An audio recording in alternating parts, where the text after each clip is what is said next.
Cyril Hanouna est une star. Oui, c'est une star, Alors, mais c'est vrai. dangereuse. Vous voyez ce que je veux dire? Non, je ne suis pas d'accord. C'est la parce seule que- personne, Non. une des seules personnes du PAF qui donne la parole à tout le monde. Arrêtez vos conneries. Si vous voulez, donner, c'est pas des conneries, c'est la donner réalité. une émission politique à Cyril Hanouna, c'est comme donner une mitrailleuse à un gosse de 12 ans. Non, parce que vous dites parce ça, qu'il dit c'est- n'importe quoi. Non, il a je aucune peux pas culture. vous laisser dire ça. Vous lui dites Munich, il pense que c'est la capitale Il n'y a de la aucune Bavière. culture. Vous n'avez Bienvenue sur Jazz Polémique. Aujourd'hui, une nouvelle vidéo d'actualité assez riche car on apprend que Cyril Hanouna va arrêter TPMP. Alors, est-ce que c'est Bolloré qui l'a viré ou bien lui qui a claqué la porte? On va voir ça juste après, mais le plus intéressant, c'est justement d'analyser ce que cela implique pour la stratégie de Bolloré. Allez, on commence justement avec un drama entre Thierry Ardisson, qui est peut-être l'un des plus grands ennemis d'Hanouna, face à Sarah Salman, qui défend Hanouna comme si c'était un membre de sa famille. Moi, quand Bolloré m'a viré, moi, c'était pas si grave, mais ça a mis pratiquement 100 personnes sur le carreau. Enfin, Bolloré, ça le dérange pas, ça. Oh non, vous ne pouvez pas dire ça. Ah bon?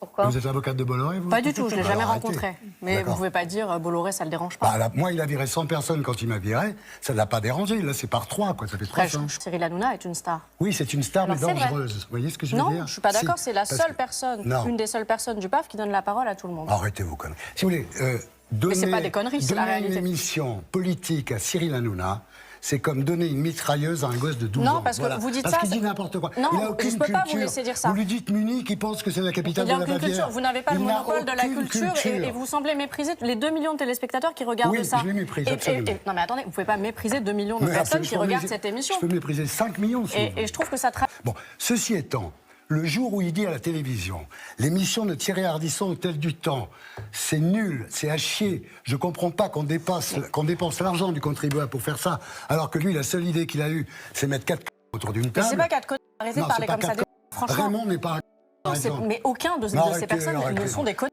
Vous Vraiment. bossez pour le groupe Bolloré. Mais- et alors Et vous, continuez. Le groupe Bolloré invite tout le monde. C'est le groupe de la liberté Non, le et groupe du Bolloré, réel. non. Le groupe Bolloré C'est invite la tout le chaîne monde. de l'extrême droite. Mais pas du tout, Mais monsieur. arrêtez. C'est vous qui racontez Mais n'importe c'est quoi. pas n'importe Vous quoi. êtes tellement Exactement, la chaîne de l'extrême droite. Je pense que tout le monde est d'accord avec ça, sauf Hanouna, Bolloré et Sarah Salman. Mais ce qui est le plus savoureux dans cet extrait, c'est qu'Ardisson s'est fait prendre au même piège qu'il avait l'habitude de tendre dans son émission Salut les Terriens. En général, il le faisait aux rappeurs ou aux musulmans. Je me rappelle du piège qu'il avait tendu à Kerry James, par exemple. Mes aventures avec Thierry Ardisson, oui. je crois, avec qui Tout à j'ai eu fait. aussi une expérience qui a été une expérience carrément Faut nous raconter. traumatisante. J'avais arrêté le rap en 99, je reviens donc 2 ans après. Thierry Ardisson insiste pour me recevoir sur son plateau de télévision.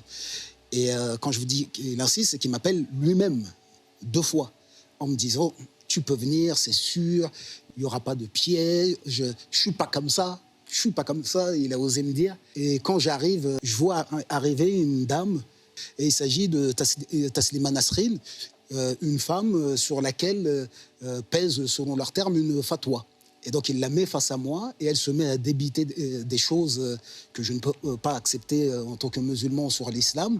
Et donc moi, je suis obligé d'aller à contresens, mais comme elle est présentée comme une victime, le simple fait que je sois face à elle me fait passer une situation pour délicate pour un vous. bourreau, et c'était le piège que Thierry Ardisson m'a tendu, un sale type.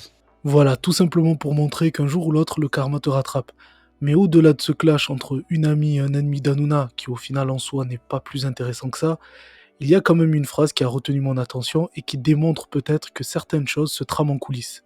Vous vous sentez comment aujourd'hui? Plutôt comme une avocate ou Comme une une polémiste avocate. de plateau? Comme une Il avocate. défend Cyril Hanouna. Mais c'est pas mon client.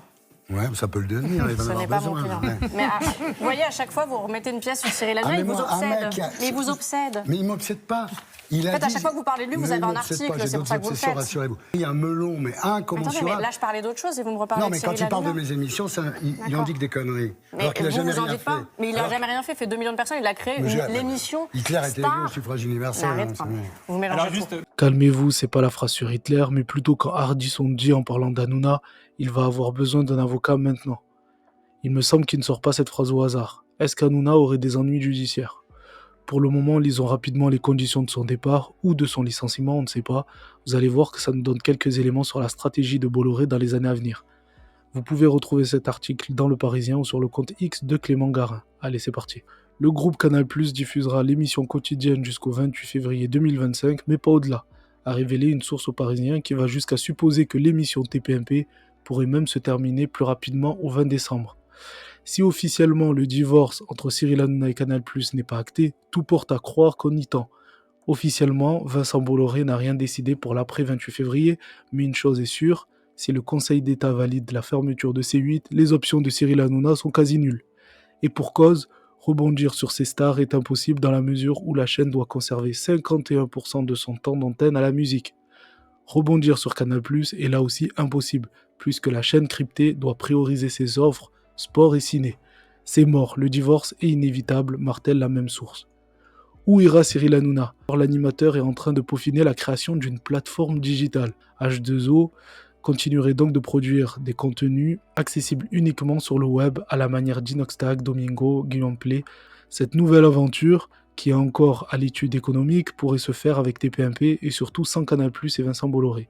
Alors quid enfin d'Europe 1, d'après des informations, il veut tout arrêter, il sent le vent tourner, il préfère se mettre en retrait. Bon, ça montre surtout que Bolloré a fait son choix, l'émission Click, qui fait très peu d'audience, ne sera pas remplacée par TPMP. Et la phrase « il sent le vent à tourner » veut selon moi dire qu'il sent que Bolloré ne compte plus sur lui pour son combat civilisationnel. Donc comme tous les présentateurs, journalistes, etc., il y a des chances pour qu'il change complètement et redevienne le Hanouna qui voulait draguer les quartiers. Ce ne serait pas la première fois qu'on assiste à un retournement de situation de cette manière. Regardez Laurence Ferrari par exemple, avant c'était comme ça qu'elle recevait l'extrême droite.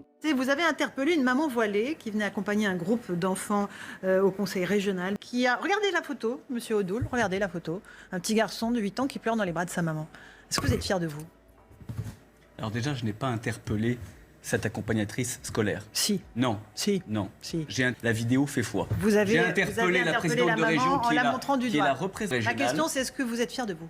Non, mais il faut un peu Non, mais ma question, c'est est-ce que vous êtes fier de vous? Mais il n'y a pas de fierté. Mais vous êtes fier, non?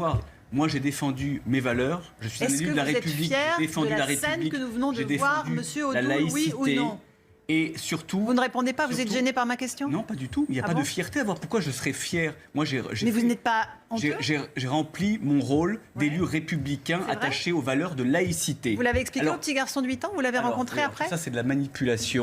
C'est de l'instrumentalisation. Est-ce que vous avez rencontré le petit garçon de 8 ans qui était en larmes dans les bras de sa maman? Vous pouvez lui faire dire beaucoup de choses.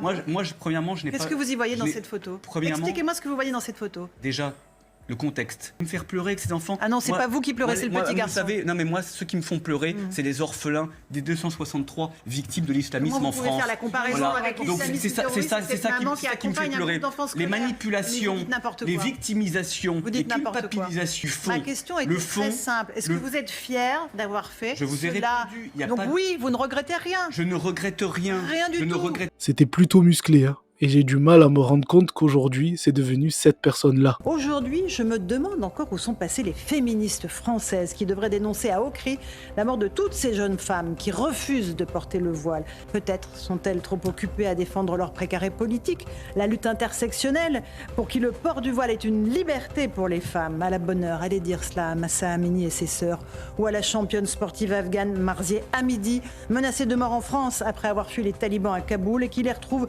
tapis dans l'ombre répugnante des réseaux sociaux où pullulent les menaces de mort et de viol. La justice française vient d'ouvrir une enquête pour débusquer ces talibans français, mais elle ne pourra rien faire contre le règne de l'ignorance et de l'obscurantisme qui enserre les femmes du monde entier, celles qui aspirent à vivre simplement en toute liberté. Ça montre simplement que tout est possible. Les gens des médias sont seulement des récipients vides dans lesquels le plus offrant peut verser l'idéologie de son choix. Christine Kelly, par exemple, c'est exactement la même chose. Regardez comment elle défendait les migrants il y a encore quelques années. Doit-on réduire l'immigration? Christine Kelly, qu'on n'a pas entendu. D'un côté, il y a les batailles, les idéologies politiques qui me fatiguent. Qu'est-ce qu'on voit, par exemple, les restaurateurs? Ils vont prendre la main des étrangers, leur emmener pour avoir des papiers pour pouvoir travailler dans leur entreprise. Voilà la réalité. Oui, ils vont les accompagner. On en a parlé dans tous les JT, toutes les infos. Voilà la réalité. La réalité, c'est qu'on a dans les travaux publics, pareil. Dans les métiers de service, pareil. Les médecins, pareil. Les infirmières, pareil. Autre point. N'oublions pas la colonisation. N'oublions pas la colonisation. colonisation. Il a annulé.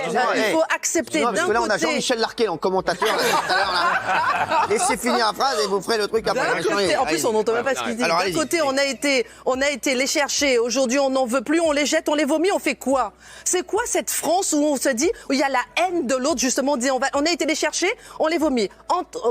Dernier point, on va en Afrique, on va en Afrique, on va en Algérie, on va prendre les matières premières, on va s'installer, on va installer nos entreprises là-bas, on va vendre nos Airbus à l'étranger, vendre nos Airbus, etc. à des pays arabes. Par contre, on veut pas l'arabe, on veut l'américain, on veut pas le...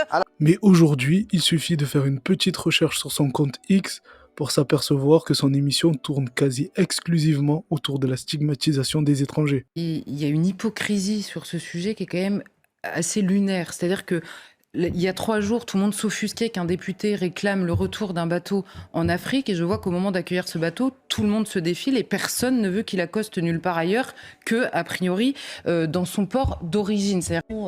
Nous subissons une immigration sans précédent. On va en parler. Il y a quelques jours, le Figaro Vox a interrogé Pierre Brochand, ambassadeur de France notamment en Hongrie et en Israël. Pierre Brochand dresse un constat assez terrifiant sur le basculement historique que génère l'immigration en Occident. En clair, ce qu'il nous dit, si je devais le résumer très rapidement, c'est qu'il est minuit moins 5, voire même minuit 5. Donc il faut s'affoler si on a envie de changer les choses. Alors, outre la désorganisation que vous décrivez, quelles sont les conséquences d'un tel encombrement des préfectures ? Alors la conséquence, c'est la massification des contentieux. Pourquoi ? Parce qu'il y a une multiplication des experts en procédure, des associations de défense des droits des étrangers, certains cabinets et syndicats d'avocats, ainsi que le défenseur des droits. Vous avez ces experts en contentieux qui vont aller emmener les étrangers devant les tribunaux administratifs pour contraindre la préfecture à accorder un rendez-vous. Donc résultat, c'est l'engorgement. Alors, c'est que l'on découvre des pays très hostiles à l'immigration qui accueillent les Ukrainiens à bras ouverts ces derniers jours. Quelle est la raison ? Nous sommes une famille européenne et les familles se soutiennent les unes les autres. Il souligne que cette immigration n'est pas comme les autres, n'est pas comme celles qui sont en général matière à polémique au sein de l'Union européenne. Et le Premier ministre bulgare nous le dit encore plus clairement, lui dit, ce sont nos frères, ce n'est pas la vague habituelle de réfugiés, de personnes ayant un passé inconnu, aucun pays européen n'a peur d'eux, en parlant des Ukrainiens qui sont arrivés dans le pays. Alors comment est-ce qu'on peut analyser ça ? La première chose, c'est que d'abord les Ukrainiens n'ont pas le choix. Ce qui est le plus révoltant, c'est que Christine Kelly comme Charlotte Dornella se présentent sur leur réseau comme de grandes défenseurs des valeurs chrétiennes. Pourtant, si Jésus était des nôtres aujourd'hui, elles seraient peut-être les premières, à travers leur émission, à lui tomber dessus pour le stigmatiser. Et pour finir, une petite séquence qui confirme bien que le karma peut être à la fois drôle et cruel.